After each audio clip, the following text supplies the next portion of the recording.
What's up? What's up? What's up? What's going on? What's going on? Welcome to So I Was in This House podcast. My name is Everett. I am your host. We are going live. We're going live again. This is good. I was doing a lot of recorded episodes. So follow up from last week. Very cool. We had some winners of the veto bags. These were getting, if they're not already shipped out, those are getting shipped out. Big thank you to Ben Poole over at HVAC Tactical for ponying up another few bags. That was really gracious of him. And I'm very appreciative to know him and for him to be in my circle and to just be his friend. So very cool. Loved it. Had a really great time again at AHR, wearing actually my Cooper and Hunter AHR shirt from last year. But so very cool. We had some, like I said, we had some amazing winners last year, last week, and I'm very excited. So today we have a topic I am super excited about. Like, I'm so excited I can literally barely contain myself. That's how excited I am on this topic right here. And when Adam and I met last year at AHR. We like kind of tap danced and we never really got together to do this episode. And like, I could see myself doing this episode with Adam and just like knowing him for like a millisecond and like knowing that he's the kind of person that can have this conversation and it's going to be an incredible conversation. And I really hope whoever's live, great. If you're listening later, great. But if you're live, chime in, because I think this is such an incredible topic, especially for people who are going into leadership, or they are, or they're in leadership and they're newly in leadership, or they went from the truck and now they're in the field. And I think this is a conversation that absolutely needs to be had. I'm so stoked that he brought it up as a conversation. So, Adam, who the hell are you, man, and why are you on my show? My name's Adam Gordon. I run Gordonbot Plumbing. I'm also the director of Orella Group here in Ontario. I run a business that does mostly the Golden Horseshoe, which is all the way around Lake Ontario. I run the plumb. Toronto. So I started the plumbing division about 5 years ago. We are a general contractor as well, though, so we do everything, waterproofing and general contracting. So it's a quite large business. I just run the plumbing portion of it. Okay. So Adam, and talk about, like, you're obviously like I hate to use this word, right? It's like so weird. Like, you're an influencer. You're an influencer. Content creator. You're a content creator in the yeah. in the which apparently I am, which I didn't even know that. I didn't even want to be, and here I am. Yeah. And so, but I mean, and it's the like the drug that never gives up. You just got to keep feeding the addiction, and that's it. To be honest, from the beginning, like I was on Instagram before. I was in marketing and stuff. I worked for New Era, but I got into plumbing and I hated it. So I found Instagram so I could find other people that did it. And that's what made me fall in love with plumbing, like reaching out to the people that are online and learning from them. And there's a lot of influencers that are out there that like shaped who I am as a plumber. Just from like, I've been on Instagram for over 10 years now, as long as I've been doing plumbing. And I started from a first year apprentice to where I'm at now. And like, man, influencers, they don't like to be called that, but they started it. So, okay. So yeah, by the way, for a better viewing, we're kind of on TikTok here, but kind of not. So anybody that's on TikTok, go to YouTube and then you can see so 10 years on Insta and you've got some incredible stuff. Obviously you've got sponsors and things that you do, and you do a lot of creation. But now how long? So let's just like go right into it. You got out. How long have you been out of the truck for? Well, let's put it this way. You're never truly out of the truck, right? Like you're still Yeah. So to be honest, this year has been the first year that I've really not stepped foot in the field. I hired a lead plumber, man. And it's the best thing I ever did, because as we get into this conversation, we'll understand why I had to hire that person that's on the tools, because it just helps you build a business even more. Right. Yeah. And so how many total guys do you currently like? There's 6 of us. There's 6 of six. us. Okay. So not Mhm. an enormous organization, but you've got 6. And so what do you think have been the challenges so far of stepping into this, role, and what's under your collar, I mean, I went from being a plumber, like I went from being an apprentice. I got my license, and then I went right into like trying to run a business. And it was me in a pickup truck. I had financial backing, saying like, here's a contract, here's a truck, go make it work. And I had to go from that to hiring my first employee, to hiring 3 employees, and then managing them. And I had to shift from teaching them techniques to teaching them judgment, right? Like you had to go from teaching them how to do something properly to how to make the right decision in the field. You know what I mean?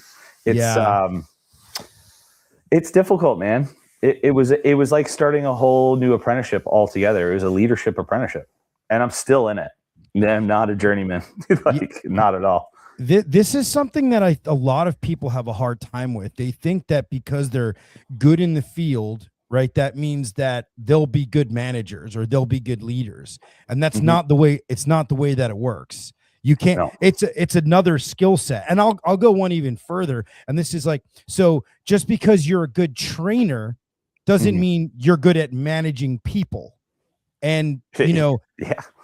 Like it's the oddest thing where like sometimes the best producers can make some of the best managers, but sometimes the best managers aren't necessarily the best producers in the field, the best guys in the field. They're just the best with people.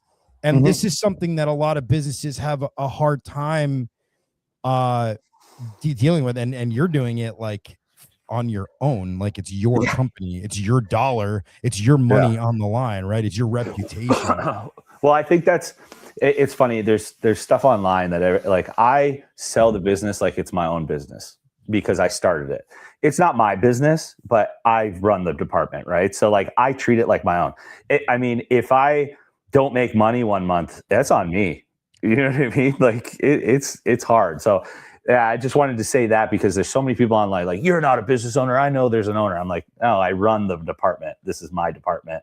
I had everything to do with building it from the ground up. So it's definitely stressful, man. It's a lot of stress and making the right decision, right? Making the right decisions. So, okay. And so is the ownership putting you through some sort of like, have you had the ability, or even on your own, have you done any sort of like reading or listening, like personal development and whatnot on leadership? Every day, man. Audiobooks. I live in Southern Ontario. I drive like 3-4 hours a day. So I've now switched my mindset from being the best plumber to being the best leader. So I'm trying to listen to different audiobooks. I'm listening to Andy Frisella on like how he started his business and how to be a good leader. Understanding people's personalities. There's a book out there. I'm really bad with remembering things, but there's a book about, there's 4 colors, and everybody's personality is a different color. That's the same as DISC, right? DISC. It's the same concept. Yeah. Like what's their dominant. Yeah. It's hard. You have to understand people's personalities too, because you're dealing with different people's personalities and their skill sets. Like I have one guy he does not complain. He does every job he does. I'll throw him in a pit. He doesn't care, but he's the dirtiest tech I have. His truck is filthy. It drives me nuts. Oh, wow. So unorganized, but he is like, I could call him at midnight and he'll be like, yep, let's go. So there's a method. It's actually called so you were doing the things with colors. So there's culture index, predictive index. There's actually one that my favorite, and I've used it with a bunch of teams, and it's called Clifton Strengths Finder. It's amazing. Here's what it is. Your personality is chopped up into about 35 sections of your personality. Okay. Yeah. So essentially what the concept here is, and I've gone through the classroom work. So listen to this. So what it does is it ranks your strengths from the most strong of what you are down to the least strong. Okay. Yeah. So now what a lot of poor leaders might actually do, or what a lot of poor organizations might actually do, is they might say, well, you've got to bring up the rank. You've got to be better at blah, blah, blah, blah, blah. But there are certain people that it will not work for them to be strong at that. So what is the solution? So when you do the test, it's $40, by the way, for the top 5, and you could pay like, I don't know, $80 to get like the whole top 37. It's amazing. And so what it does is it gives you your top 5. And I've taken this a bunch of times, and like my top 7 are always usually the same. But the key here is like saying, if I had a team that was taking these, I could say, Adam's really, really good at one of the things that I'm really good at is maximizing. Yeah. I'm good at taking little things and just getting the most out of it, right? Squeezing the juice out. So I would say, or for instance, somebody who like is strategic in nature, you would say, how can I play into this person's strengths so that they produce the most and I can be the best leader that I can be because I understand how they function in the field. And then you're like, well, this person's really not good at, like, there could be certain things, for instance, where like my blind spots might be in some I'm not a very patient person. So then it says like, okay, how do you feed into this person that's not patient, wants results immediately, is super driven, super opinionated? Like, how do you work with this person? And it'll give you like kind of like guideline instructions on how to do that. So it's funny you say that, because I literally have a tech like that, where he's very like, I want this and I want that, and he's very driven. And he wants it now and this and that, and it's difficult, man. You end up like weaving around, and I have long conversations with him, but I'm getting into a point now where like I'm not on the tools, and like a lot of techs earn respect because they know that you'll go out there and do it with them, right? But you get to a point in the business where you can't go out and do it with it because it's a detriment to the business. So now I had to hire a lead plumber. Now I have to teach that lead plumber to be the leader I was when I was on the tools, and make him show them that he'll go out and do it. And I have to step back and be a leader for him so he could be a leader for something. Like, it's like, you got to follow crazy, that chain of command. And you know what? I had this manager back in the day, and when my buddy first started managing, he was the first one of us to start managing, right? We have a whole group of us that were in HVAC, and his boss, became a mentor of mine, really. He was like, so one of the guys was calling him from the road, and we were all doing like quotes for replacement units, a lot of manual, like load calculations, like a lot of it was sales, right? So, and he was like, don't answer the phone. He's like, no, he's calling me. He's probably don't answer the phone. Yeah. Let him sweat for a little bit. Let him see if he can figure it out. And then, your job is to enable him, not to be his crutch. Your job is to enable him to make the decisions to be better, not necessarily to be. Yeah. So, a story about that. Sorry to cut you off, but my journeyman, my journeyman went through like 10, 11 apprentices. Like, he was like real rough. And I would call him with a problem. And I used to work on hydronic systems. This is where I move into the HVAC side of things, like 100-year-old schools.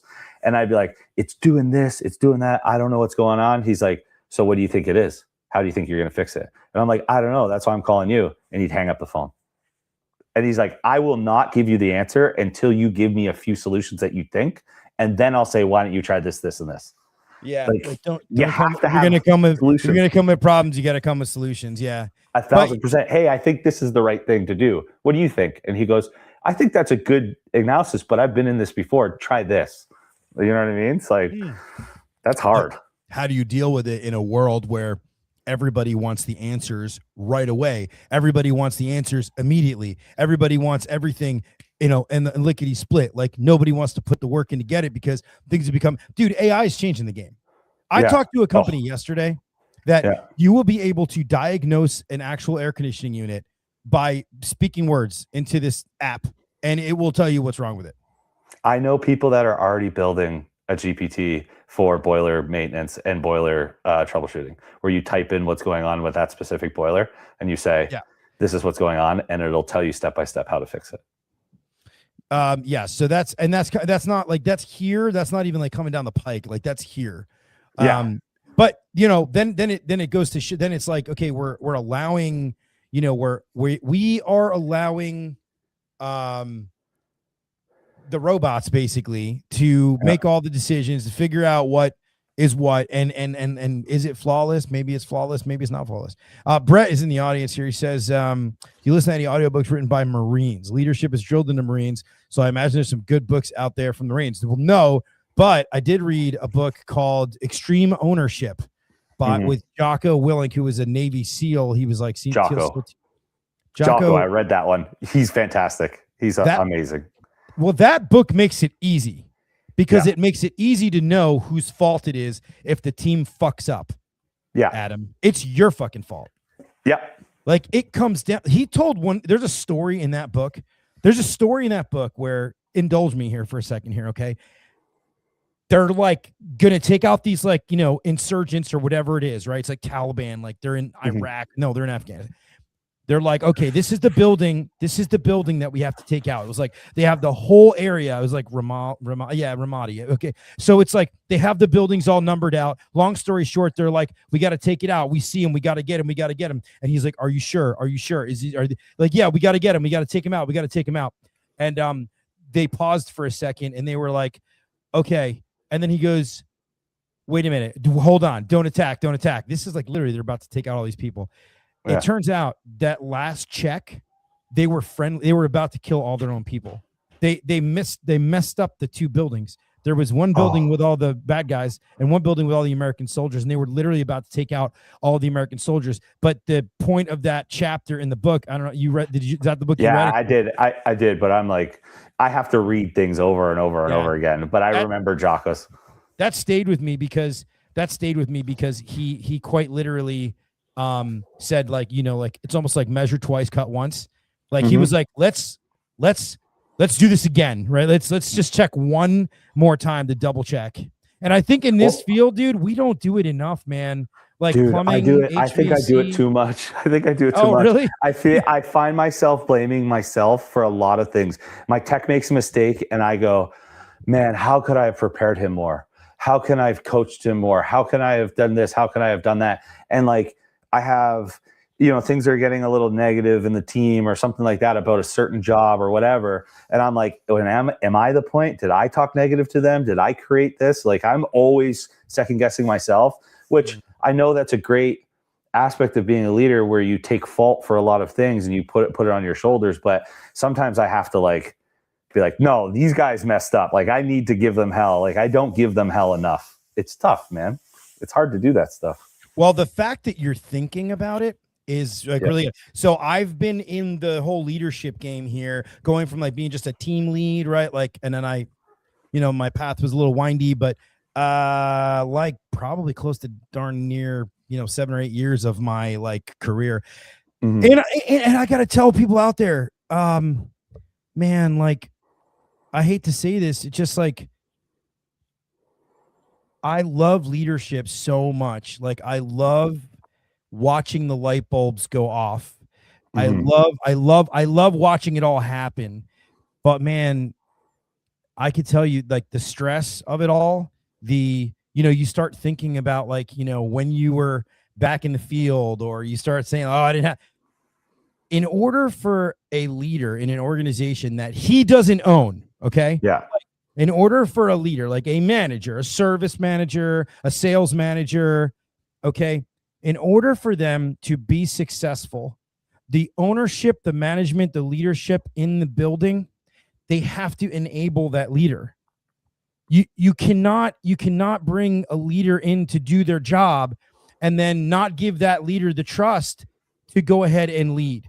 So if you have issues with actually establishing leadership because you're being inhibited to do so, it makes your job much more difficult, because you might have the answers and then you're not enabled to actually make change. And that's where it becomes very tough. That's why management in general, like that middle to upper level management, when you're not that like sort of, sitting up in the C-level kind of situation, that's when it's very, very difficult. I know there's a lot of people that are going to listen to this. They know exactly what I'm talking about. They've experienced this before. It's tough. Middle management, all the service line managers. I give my guys a lot of freedom to make decisions, and it's hard because I want them. They're in the field, dude. They have to make decisions like this. Like, hey, I'm running into a problem. I need to make this decision, right? So I give them that, but also you have to think like we're a young company. All the directors in the business are like 36, 34. The owner of the business is 38. He's never owned a business before. This is his first time being an owner. He's figuring it out. You know what I mean? So being able to have transparency through the entire business and me understand, like say to the guys, hey, I don't know what the fuck's going on, but I'm going to figure it the fuck out. You know what I mean? Like I'm going to make sure that I get this done right, and I'm going to figure it out. And I need your guys' help to help me get through it. Like we're all in the same playing field. Everybody just needs to know what their job is. My job is to set my guys up, make sure that they have everything possible to be as efficient on the job as possible, so that then they're doing their job, they have nothing to worry about, right? The proper tools and everything. So you know what? One of the tougher things in leadership is that a lot of guys that you're going to manage and a lot of other managers have accountability. It's one thing to show somebody, hey, you know, this is what we have to do. This is how we have to get there. Here's our checks. Here's our process. It's another thing to go back and keep those people accountable. That in my personal opinion is by far and away the most difficult thing to do in all of management. It's the thing that gets, goes to the wayside. Because Adam, man, you could be like the most incredible plumber. You could have, like your crews are locked down, like everything's good. You've got everything good. But you know what? If you guys aren't, you show the guys how to do everything. And then if they don't do and they don't follow the procedures and everything else, well, guess what happens? Everything falls apart. My biggest thing this year, to be honest, is operations, standard operating procedures, SOPs, and building procedures, because I've realized, dude, I get the stupidest calls for like the stupidest stuff that could easily be an SOP where it's like, just follow the SOP. This is how you do things. That's it. Like, and I've been building them over and over again. So it takes a lot more stress off my shoulders so I can focus on other things, right? Like we're trying to grow our construction division. Like we broke a mill this year.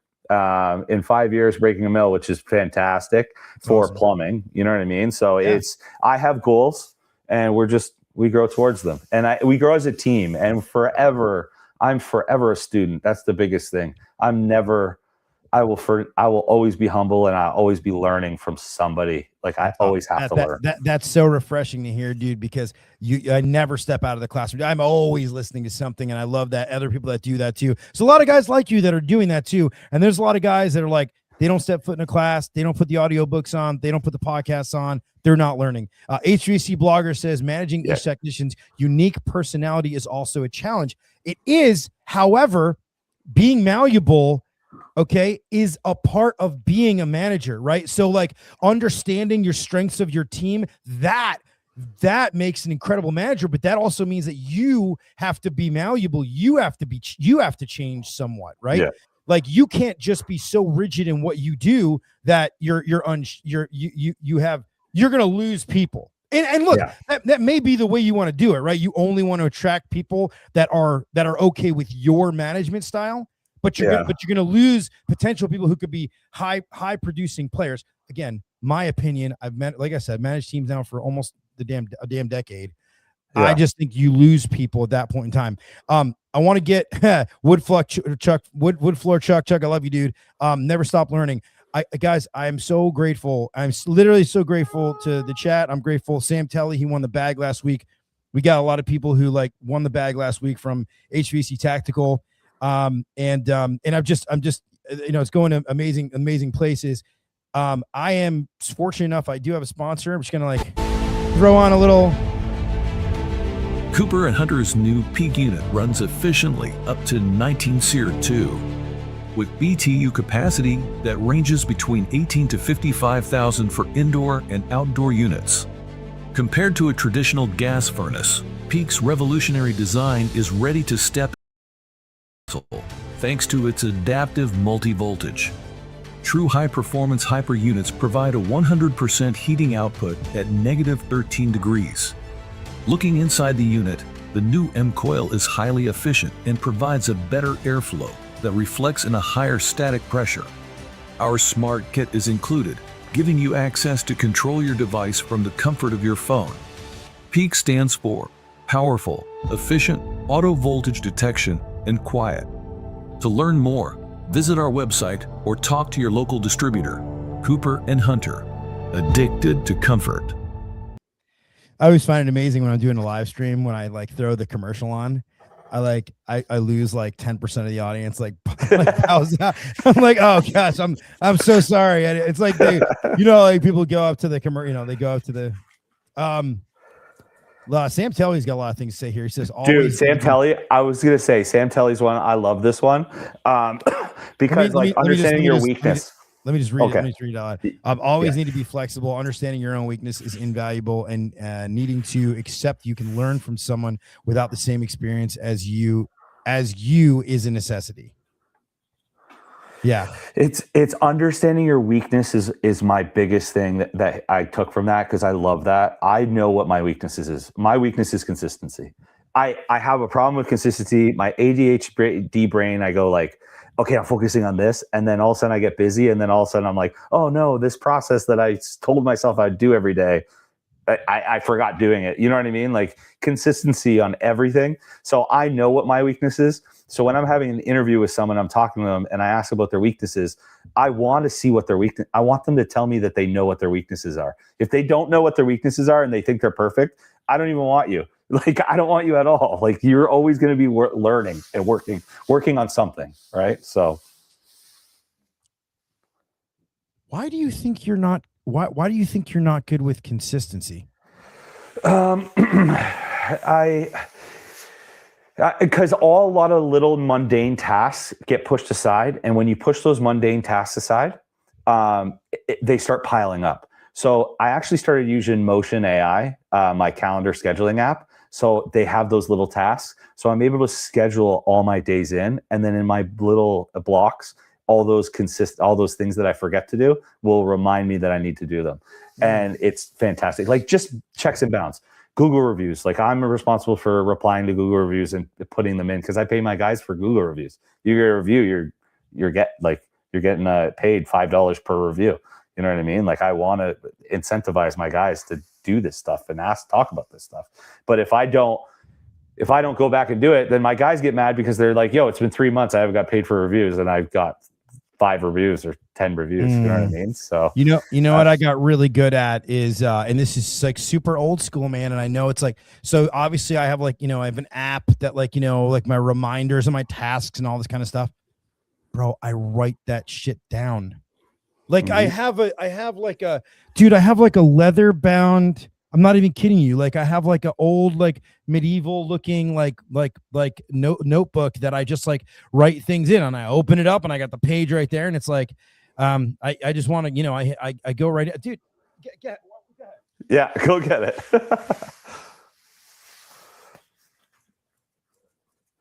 $50 a review, Sam? Jeez, man. It's a lot of money. God damn. $50 a review is insane. I thought $5 was a lot. That thing is medieval. You like that? I gotta get Thrones. Yeah, it's Game of Thrones. I gotta get a new one because I have like each one of them. I have like so many of these over the years. They have like the different notebooks.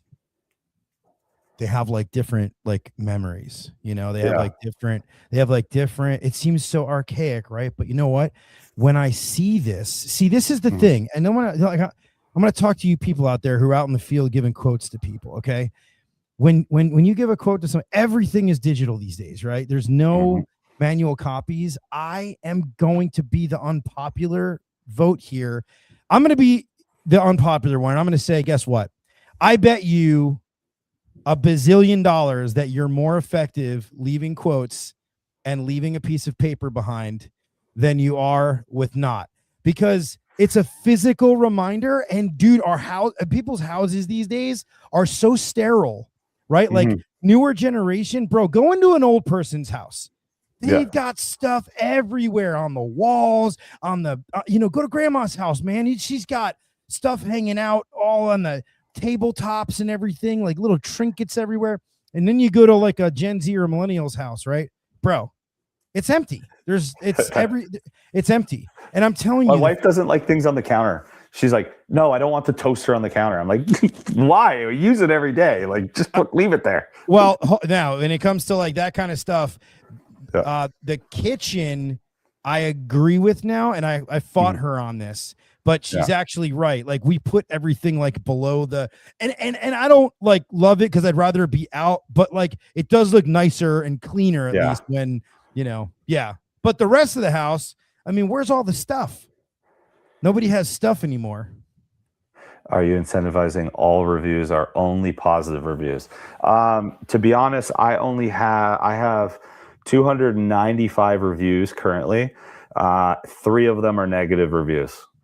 One is, I think, from Instagram that we just got because I was making fun of the USA. I was trolling the USA winning gold. And I think wait, who won the hockey game? I don't want to talk about this shit. I don't want to talk about it. I've been depressed for 2 days, buddy. What a great win. And if you're American, I mean, it's incredible, but if you're Canadian, the looks on your guy's face to be second best, man, that was tough. Hey, you guys, I'll give you guys your glory. It's your 3rd. Enjoy it. We have 9. Just so you guys know, we have 9. 9. But you know what? Canada only has one sport. And then you can put baseball in there since you have the Toronto Blue Jays. But and I've heard actually that I haven't been to Toronto in a very long time, but Toronto actually apparently has a very good baseball scene. Apparently it's pretty big. I mean, you got to think we have one team for the entire country, but our entire country can fit into the state of California. It's the same in population. So you got to think about that. Our entire country is California. And also Canada has everybody lives within like 200 miles of the American border. Oh yeah. I could spit on Buffalo. Like I'm so close to Buffalo. It's not even funny. Well, we have a friend that's actually from Buffalo, and we actually we make fun of him, and we're like, dude, you're Canadian. Like what's except he's a Sabres. Obviously he's a Sabres fan. He's a but I don't understand that, man. Like I live it here. There's a lot of Sabres fans in Niagara Falls. But I don't know. I've always been a diehard Leafs fan. I played hockey last night. I play hockey every Monday night. Oh, nice, dude. Yeah, I got a buddy who actually in his 40s has now gone back to play hockey. He was a like collegiate prospect and he never made it, but he went back in and now he's, who knows? He's going to lose teeth. He have no idea. It's fun, man. It's just nice to get out, have a few beers with the guys. Like last night I got kicked out of the game. I got 3 roughing penalties, but we were having a good time. We were joking around. Oh, wow. Yeah, I'm a big boy. You've met me in person. I'm not small, so on skates, if you run into me, you fall down. Right? Dude, you're like what? You're like 6'5", 6'4"? No, 6'3", 6'2", 250 pounds. So It's funny. I met Kruger for the first time. So I don't know if you know Kruger Construction. He's got like 3 million views, 3 million followers. I've known him since he's had like 10K. He's from Saskatchewan out this way. And so we finally met at HR after 10 years of talking. And he was like, damn, man, like you are much bigger in person than you are on Instagram. So I like tower over him. It's pretty funny. Yeah. Do you ever in the trades, have you heard of Hook Marketing? Have you heard of this guy? Hook Marketing Agency. He's really good at social media. Yeah. And he does anyway. So I met him in person for the first time. I was even on his podcast like last year. He interviewed like a bunch of and dude, he was like 7 feet tall. I was like, holy moly, dude. Yeah, like it's so funny how many people you like know, like from just being in our trades world and meeting people from different. It's good though. Like when it comes to like, if we go back to like the leadership kind of thing, like I started in the trades and I found my passion by following Eric Ani and like PB Plumber and these plumbers that have been doing it for years. And like, they gave me the inspiration to get into certain things. Right.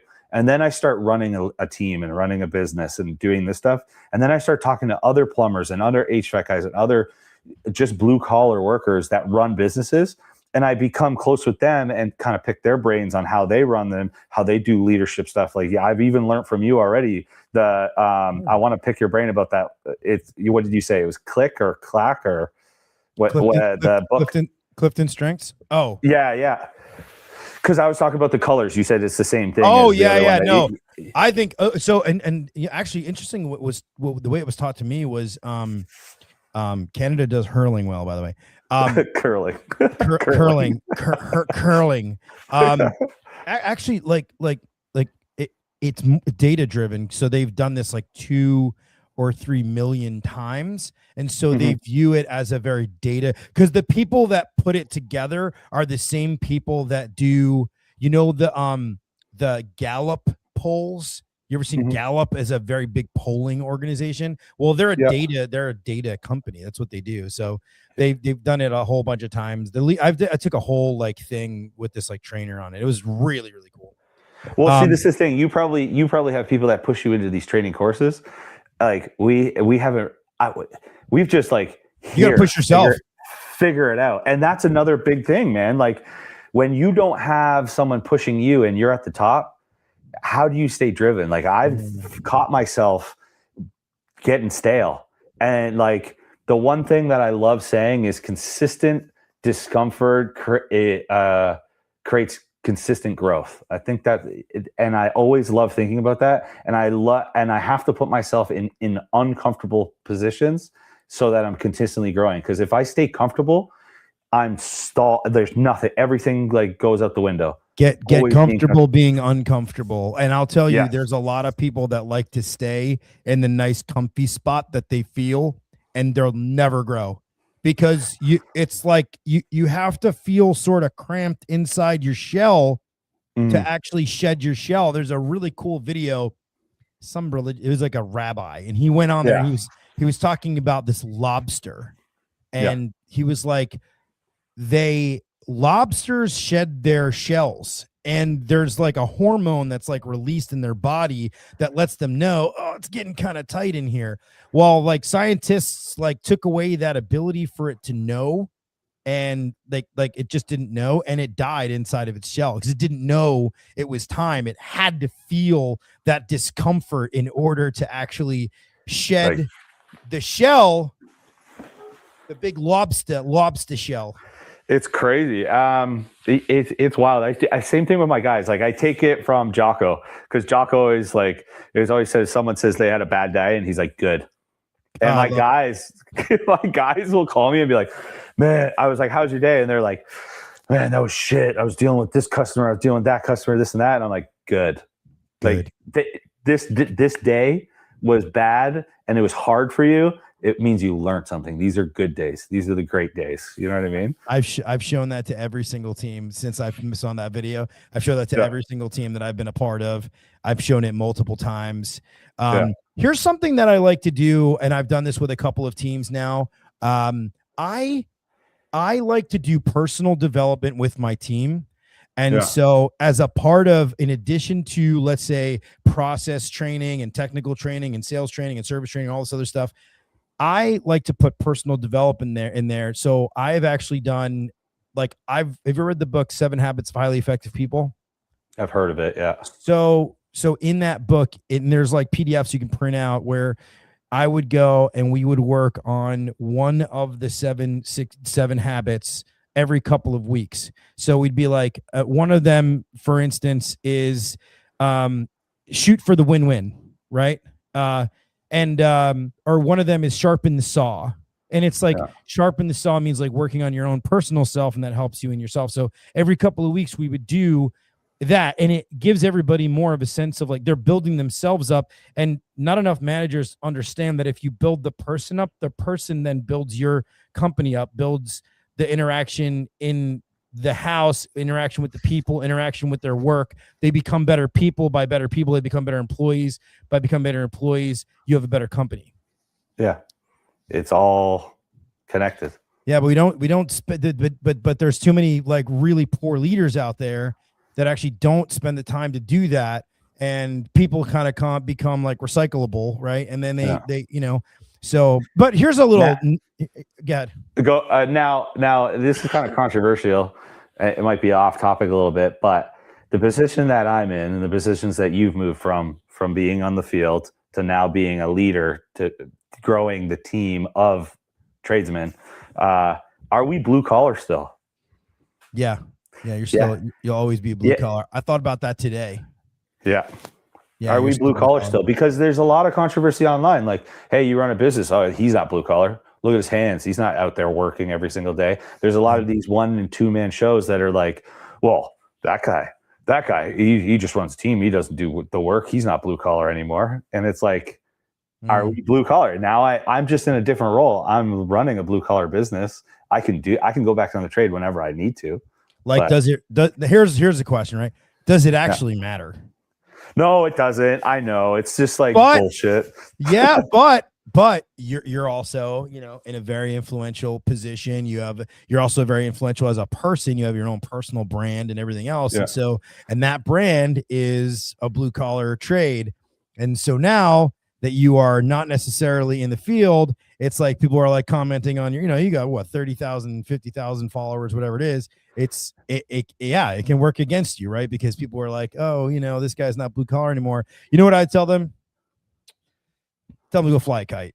I mean, as much as you could say, like, I don't care about people's opinions, there's a little part of you that does care. You know what I mean? You'll always care a little bit. And like, one of the people I sponsor that sponsor me and like that always give me stuff is Troll Clo, and it's blue collar clothing, right? So I'm wearing blue collar clothing all the time. I'm wearing a Troll Clo shirt right now, but like, am I blue? This guy's not blue collar. This that like it's frustrating, right? Woodfloor Chuck says, personally, I don't think it's a problem to be not on the blue collar side of the business. That's like a backhanded compliment. Yeah. Hey, I got a couple more questions for you. I want to get to a story that you have. I want to give a big shout out. I have, and I want to say this to you guys. I have this sponsor, and guys, if you are like running a business and you need help picking up the phones in any sort of way, or like following up on estimates, this company is insane. Okay. And they have virtual employees. They can design them for you. Whatever you need help with, they will design an employee for your company that's literally a virtual employee that's completely AI. That is like insane. In fact, there's a phone number you can actually call, and like you can try to trick it and you cannot trick it. It's insane. Her name's Chloe. I can give anybody the phone number that wants it. But anyway, they're called My Method AI, and they're So I Was In This House podcast is a proud very partner cool of My Method AI. Does this sound like you? Not enough time in the day, under a sink, facing a furnace, losing customers because you can't get to the phone in time, too many estimates to follow up with, and not enough time to get to them? My Method AI has solved this problem with their specialized AI employees who will book the call, follow up on the estimate, chat, and answer the phone 24/7, 365. Some companies have even seen as much as a 100% revenue lift after implementing. Not all AI automation companies are the same. My Method AI builds hyper-customized AI employees that are specifically tailored to your business with your processes, even down to the accent they speak in. So don't settle for an out-of-the-box canned solution. Book a demo today to see if My Method AI is a good fit for you. Visit mymethod.ai/inthishouse. That's mymethod.ai/inthishouse. My Method AI. We handle the busy work so you can do the real work. all right. Thanks for that, guys. We have a few like that over here too. They're great. I was actually talking with someone today about AI and different things that it can do for your business and how amazing it's actually making things extremely easy. So there is a plumbing company right now that sells plumbing equipment. Mm-hmm. And it's not finalized yet. It's like a major company, and they're adopting this. And even with all the big guys out there that are doing this, like this, because this is a very boutique company that does this. Dude, the guy used to be on the Department of Defense. Like he's insane. Yeah. Anyway, so I was in this house. Oh God! You thought you were gonna escape it. You were not going to escape it. All right. So I was in this house, and I walked in, and we do a lot of work into Brampton. And we walk in, and their toilet was clogged, and the side wall next to the toilet had brown fingerprints all over the walls because they were wiping their fingerprints on the walls, and their bathtub was full of urine and poop as well. What would you do in that situation? Oh, leave, man. Oh my God. Yeah. We left. Definitely left. So I know you're an HVAC guy, so you don't deal with stuff like that, but like it's Sure we do. Yeah. Yeah, dude, don't forget like the crossover between like companies that I have worked in, like Yeah. HVAC and plumbing go hand in hand. I'm from the Northeast. You can't do HVAC without doing plumbing because I know, half it's the crazy. systems are hydronic. So we there's so much crossover. In my day, I've worked with more boilers and water heaters than like anybody in HVAC. Like it's just a necessary when you work in such an old area of the country. I'm in Texas now. I'm in, but I was in the Northeast for the vast majority of my life. I was gonna say, you were like, oh, Northeast, and I remember we had the conversation at HVAC Tactical, and then I was like, wait, you're in Texas. There's no hydronics in Texas. Like, they don't even know what hydronics is in Texas, bro. They have them here. It's just so rare, though. Yeah. What is one experience? I ask this on every episode. Yeah. What is one experience that you have had that was so profound that it lives with you, that wherever you go, you think about this experience? And this could be with a customer. This could be in some sort of building. It could be somebody you met, along the way. It could be somebody you managed. But yeah. I wish I had, like, I'll think of one that's a little bit better than this, but there's one saying from a manager that I had when I used to work for New Era, and I was in sales and marketing. And I was a manager, and he said, plan your work your plan. And that stuck with me for so long because I'm a list guy because of that. I have to write everything down like you do. You know what I mean? It needs a list. So plan your work your plan is definitely something that really like stuck with me. And that's all I can think of right now, but I'll try and think of something else. Yeah, but that's good. Yeah. Yeah, I'll tell you one thing that stays with me from managing people. I gave this guy a shot, and we hadn't talked in like the last 2 years, and he left the company, and then he said he couldn't find me on social media, which was weird. He must not have been looking because I'm pretty much everywhere you go.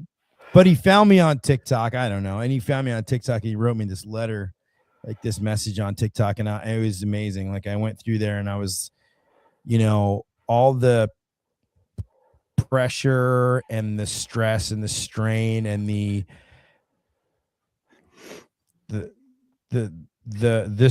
toll that being in leadership takes on you. Sometimes you need a win, right? And so it was really good to hear from this guy, and how thankful he was that I gave him that shot, because now he's running a company in another state, and I really it makes you feel kind of special that you affected somebody's life. He's like, I'm married now, I'm swimming along here, and he's in his 30s, but maybe upper 20s. That I get that on social media a bit. I like quite a bit, like people messaging me and like things that I've posted or things that I've said that like help them push forward. And I think those are, we get a lot of haters online as well, but I think for every 30 haters, you get one good one like that, and it keeps you motivated to keep doing what you're doing. I had a district manager. So back before I had gotten to the trades, her name was Eleanor Lynch. And she was like top of the top. And she came in and she asked me a little backstory. I grew up with a bunch of learning disabilities, this and that. I had teachers always tell me that I was not going to do anything in life. I always just thought I was stupid. And she sat down with me and she goes, Adam, do you think you're smart? And I looked at her and I was like, oh, no, not at all. I think I just work hard. And she looked me dead in the eyes and told me that she was like, don't ever say that you're not smart. She's like, you are one of the best managers I've ever had and had the pleasure of learning, teaching. And that really got me through to the point that when I got to the position that I am now, I found her on LinkedIn and I wrote her a message, the same kind of message that you said, being like, that soul conversation pushed me to be who I am right now, because I never thought I was smart enough to do any of this stuff. And now my life is like, everything I do is out of spite to show everyone that I could do more than what everybody thought I was going to be able to do.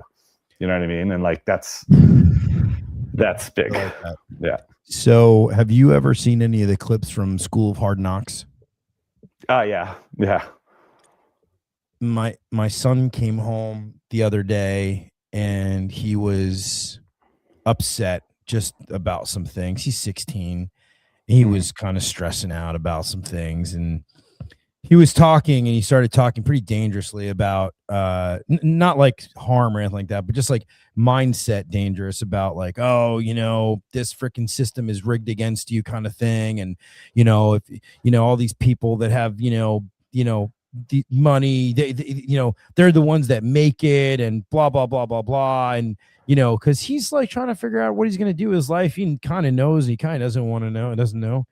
And I told him, you know, I found these clips, and every single time I've seen them, I can't remember one clip from the School of Hard Knocks when he asks, did you grow up with money? He's okay. So for those of you who don't know who School of Hard Knocks is, this guy has created a channel with like 8 million followers, and he does these street interviews that are like super fast, and he's created an entire ecosystem around asking people how they got rich. And so he walks up to them and he goes, excuse me, sir, how did you get rich? And he has a 1-minute conversation. And so every single time he's interviewed, almost every single one that's like a billionaire, they'll say, he's like, did you come from money? And they'll say, no. One guy was like, no. In fact, my dad was homeless when I was in high school. Like, so anybody that thinks that you need to come from money in order to make money, or you need to be the smartest person, half of the millionaires that he interviews, Adam, like you're saying, you have learning disabilities, they would have had learning disabilities. They would have seen things that way. They would have been considered dropouts and flunkies and all this other stuff.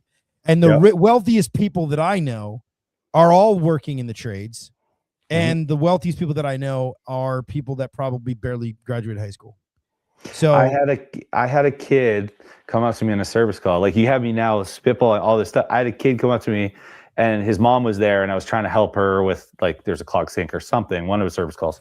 And he was like in my face, and he had a Rubik's Cube, and he was feeling the Rubik's Cube and like doing this, but also having a conversation with me.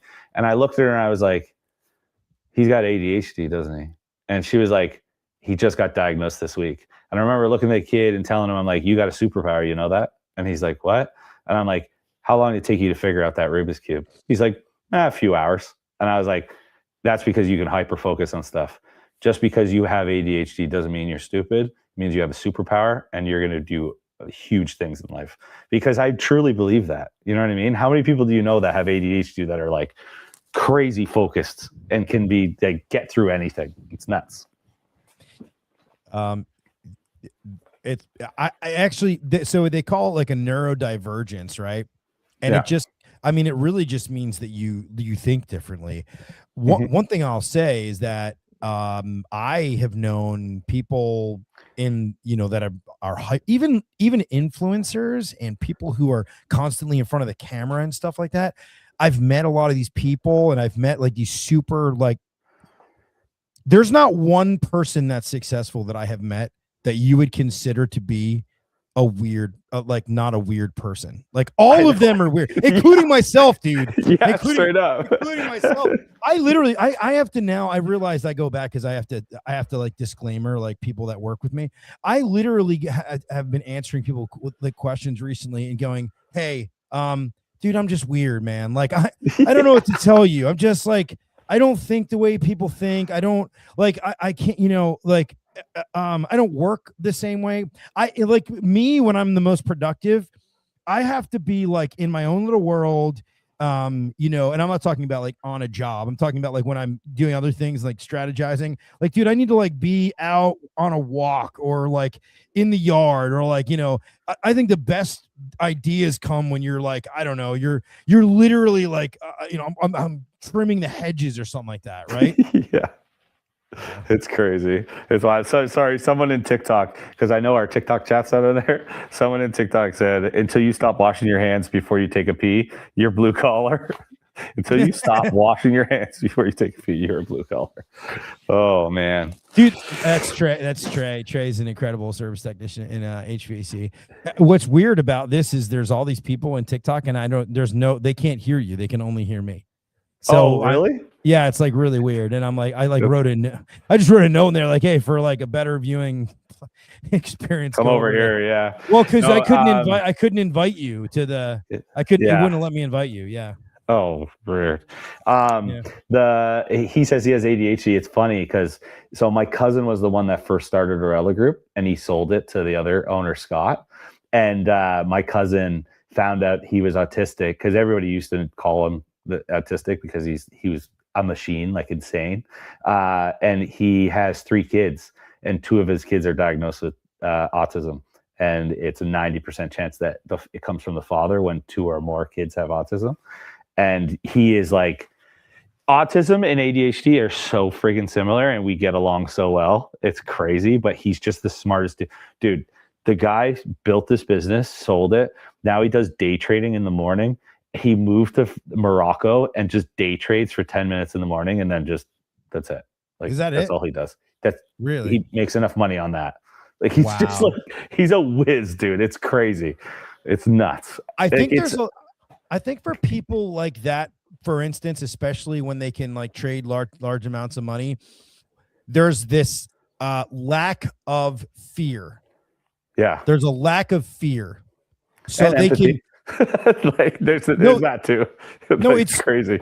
No, that's actually that's really true. Like a lack of fear, kind of a lack of empathy. Borderline, I mean, I hate to say it, but like a lot of like heavy leaders are like borderline sociopathological, not necessarily in a bad way where they're going to murder people, but they're just sort of unfeeling. I think if you polled most CEOs in the world, most of them would pop up on some sort of sociopathological, spectrum. There's no way that you can order the termination of 17,000 employees at a time, with having, being very high in emotion. You can't do it. And actually, and we didn't touch on that. And I think we're going to sort of we'll segue out on this note, which is tough decisions. Being a leader means you have to make tough decisions. And I took a seminar back in the day, Adam, that was with Jim Collins. Do you know who this is? No. Jim Collins wrote a book called Good to Great, and it's one of the most quintessential business books ever written.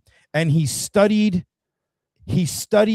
all these businesses for years around the country. He guy's like a Stanford guy, and he wanted to figure out what made a business the best that it could be, right? Like what makes a great business? What is it, right? Yeah. And what he came up with was, and I'll let you guys read the book, but essentially they did a few things better than anybody else. That was like their thing. And they also had what was called a level 5 leader, and I'll let you guys look up what that is. And the leader, basically had to make the determination, Adam, that it's like you have a bus. Your company is your bus, and you have to drive your bus a certain way, and you have to make sure that on the bus, all the right people are on all the right seats, or the bus can't go anywhere. Right? Dude, I've heard this. Where the hell did I hear this? I literally just heard this week. It's crazy. So you go, and you put the right people in the right spots on the bus, and you have to ask your team, are they on the bus or are they off the bus? And sometimes that bus is hard to drive. It's like, hey, this is the direction that we're going. You have to be on the bus. If you're not, it's okay for you not to want to be on the bus. But if you're going to make impactful changes, and sometimes there's a book, everybody should read it. It's called Who Moved My Cheese? And it's about like doing the same thing over and over and over again, right? And it's like, hey, we've been successful doing this. We've been successful doing this. We've been successful doing this. And then like, you're like, wait a minute. Who moved my cheese? It's about this mouse that gets really fat because the cheese is always there. And it's like, well, where'd the cheese go? Well, they moved the cheese. Now you got to move, right? So anyway. So that analogy, I was sitting with Sean. He's our director of operations, and he brought up that analogy, and he's talking about you can have everybody on the bus, but everybody is in the right seat on the bus. Right. And that and you have to get the right people in the right seat on the bus. Dude, I just heard this analogy this week. I think it was Monday, which is so crazy. So yeah, I've already written it down because I need to write everything down, but I'm definitely going to look up the book, Good to Great. That's going to be my next one. Great conversation. And I would welcome anybody that listens to this after the fact, watches it, listens to it, whatever it is. Dude, I put this out. I put every once in a while, I put an episode out on LinkedIn if it's like applicable, like content. Yeah. And I never check on it. I just let it sit there, and I go back to LinkedIn sometimes, like on episodes like this, and I have hundreds of watches. And I'm like, who is watching this on LinkedIn? It's crazy. Leadership, this one might hit on LinkedIn because it's such a business-based app. Like, I need to be better at posting on LinkedIn for the position that I'm in, but it's such a boring app. Like, I don't, it's so hard to get used to. And we're on so many apps, dude. Like, there's so many apps you have to post on. It's so frustrating. Well, I'm not active at all on Snapchat at all. So no, me either. No. But so, yes. And part of the issue is the way that Facebook does it now, where you can't tie your Instagram and your Facebook together. You can only tie one Facebook account to as many you can't tie, like I can't tie my podcast page together and then just my personal page together and just my other pages together. You have to link just one Facebook page attached to all your Instagram accounts. Oh, but I have two. I have a podcast page on Facebook, so I have to make a post on my Facebook page that goes to my Instagram page, but it doesn't go to my personal Instagram page. It goes to my podcast page, and then I have to reshare. Then I have to go back onto my personal podcast page on Facebook and share it there. So it's the way that the crossing works is just like it's nonsense. It's crazy, and I don't know where anybody's going to see it. This is a great conversation, though. I'd be so down to do something else because I feel like this is for a podcast. This just rolled very smoothly. The conversation just rolled. I can't believe it's been an hour. It's crazy. Well, it's good. It's good content. We ended on making tough decisions. But what I was going to say was, as we wind down here and we're gonna head out. What I was going to say was. Anybody that wants to challenge me or challenge Adam on anything that's said today, because this is just the opinion of two blokes. Yeah. Two blokes, right? If anybody wants to challenge anything or add anything, I welcome it. I love to have discourse and I love to have conversations and I love to learn new things. So if you heard something that you thought was, good, great, let us know. Let me know. If not, let me know also. I want to know. I want to know if you feel like I'm saying stuff that you don't quite, doesn't jive with you. So, I don't really have, I love this conversation. It's been really good. Plug what you're doing. Where do people find you? How do they get in touch with you? So Instagram's my main one. It's Gordonbot Plumbing. I do a second one in Gordonbot Fitness. That's just my fitness stuff. I'm just really getting into it. I heard that you're really into fitness right now too, or you have been for a while. I have been. I broke my ribs. It's been a while since I've been able to lift, but I'm a lifter. I've been lifting for years, dude. Yeah. And then, Gordonbot Plumbing, man, it's across all platforms, TikTok, Instagram, YouTube. I try and post as much as I can. I really rep Milwaukee. I do post some DeWalt stuff as well. And Trollco. So you post for both? Yeah. They allow I'm a they, brand, they allow I'm a that? brand ambassador. I'm a brand ambassador in Canada for Milwaukee.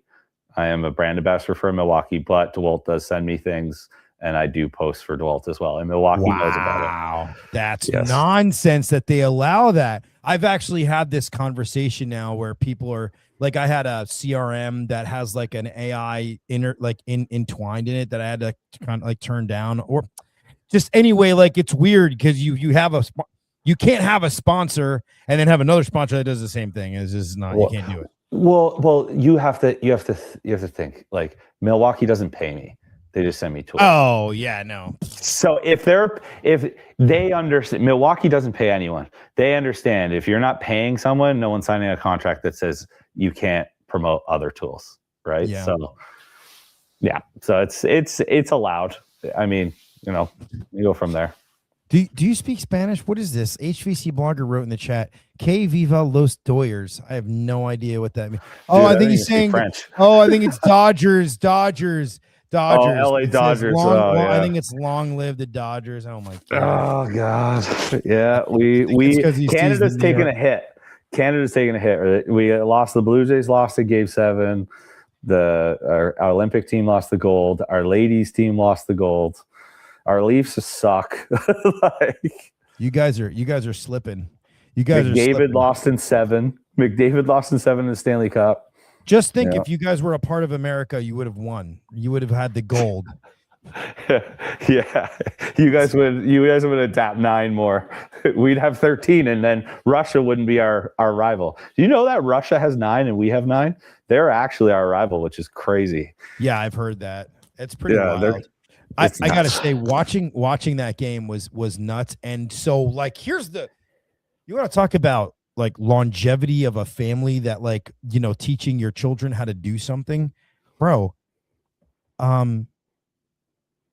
Brock Nelson's father was on the 1980 Olympics team. Yeah. Brock Nelson's grandfather was on the 1960 Olympics team.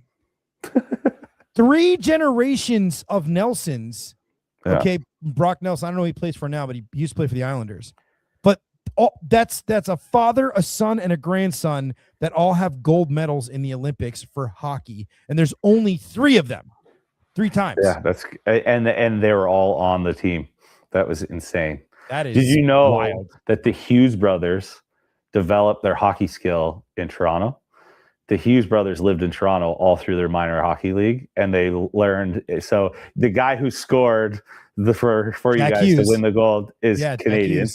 He's not Canadian. They're American. Yeah.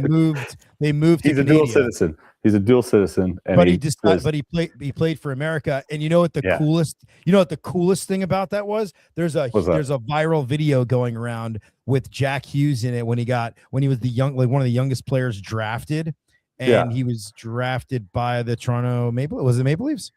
Jersey Devils.